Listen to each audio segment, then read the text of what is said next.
안녕하세요. 오스틴 주식입니다. 오늘은 트레이드 데스크에 대해서 알아보겠습니다. 먼저 사업 분야, 전망, 10K 분석, 경쟁사 분석 순으로 알아보겠습니다.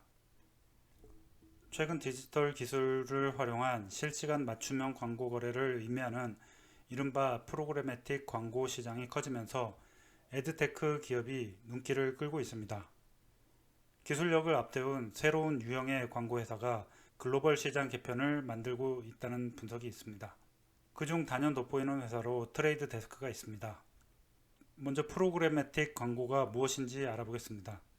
프로그래매틱 광고는 자동화된 방식의 프로그램으로 디지털 광고를 거래하는 것입니다. 광고 구매자와 판매자를 데이터를 통해 연결하는 건데, 타겟팅 설정으로 광고를 자동으로 노출하게 하는 방법을 말합니다. 이를테면 화장품 광고를 20대 여성에게만 노출시키는 등 광고비 절약을 통해 효율적인 광고를 달성할 수 있게 하는 방법입니다. 이 회사의 강점은 기술력을 바탕으로 한 효율적인 데이터 분석에 있습니다. 지난 2018년 인공지능 플랫폼 등을 본격적으로 가동해서 1000회 광고 노출 비용을 20%까지 절감하면서 마진을 개선했습니다.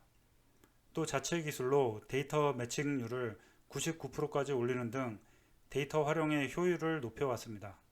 보시다시피 하루에 디지털 미디어에 보내는 시간이 5.9시간 중 모바일에 보내는 시간이 3.3시간으로 점점 증가하면서 50%를 넘어섰습니다.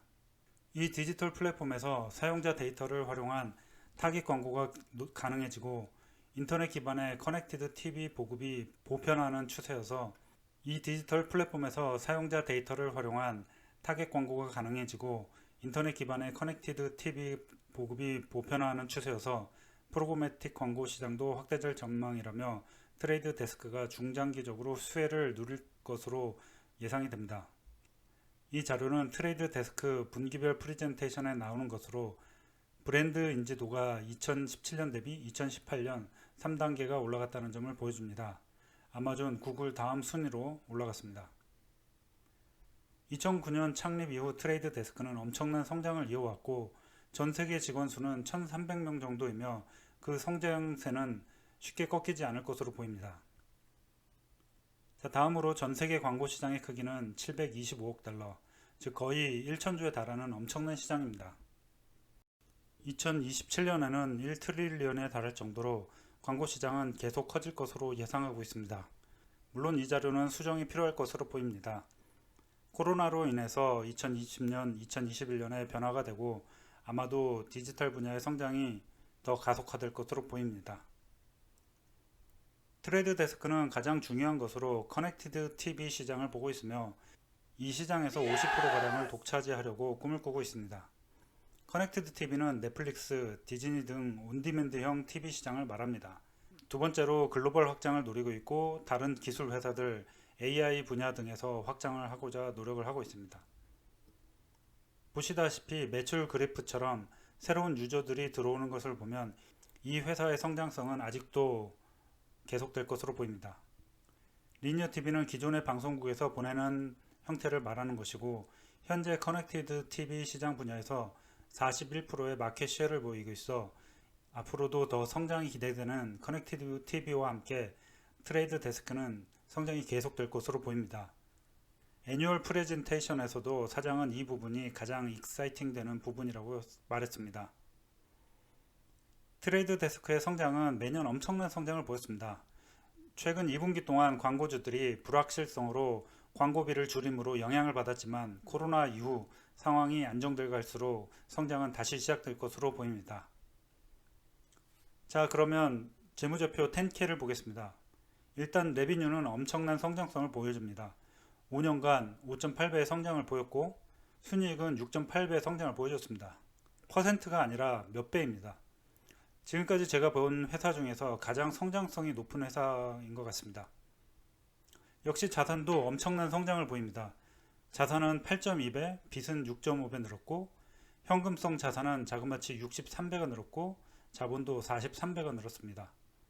2019년에 부채가 많이 는 것으로 보이는데 이에 대해서 10K 자료를 찾아보았습니다.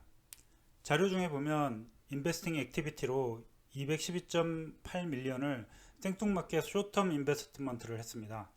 물론 다른 부분에도 투자를 하긴 했지만 대부분의 투자는 숏텀, 즉 1년 내의 투자라서 이게 단순히 일회성 이벤트인지 아니면 회사가 다른 수익 창출 모델로 이런 선택을 했는지 아니면 어떤 회사를 합병하기 위해 현금을 마련한 것인지 좀 궁금한 부분입니다.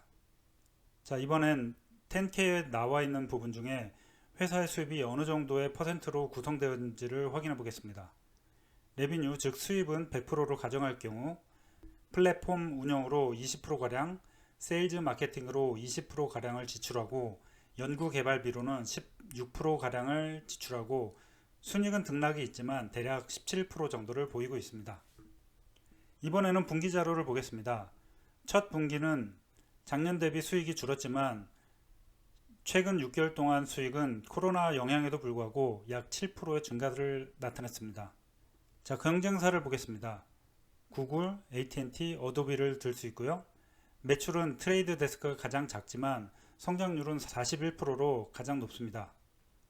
그에 따라 PE 레이쇼도 상대적으로 엄청 높아서 135까지 달합니다. 어도비도 높은 성장에 PE 레이쇼도 57에 달하므로 주가는 나머지 두 회사 대비 트레이드 데스크, 어도비가 많이 올랐을 거로 예상할 수 있습니다. 주가 차트를 보시면 5년 동안 어도비는 3.6배 오르고 트레이드 데스크는 19배를 올랐습니다. 반면에 다른 주식들은 큰 변화를 보이지 않았습니다. 역시 성장성이 주가의 향방에 얼마나 영향을 미치는지 알 수 있습니다.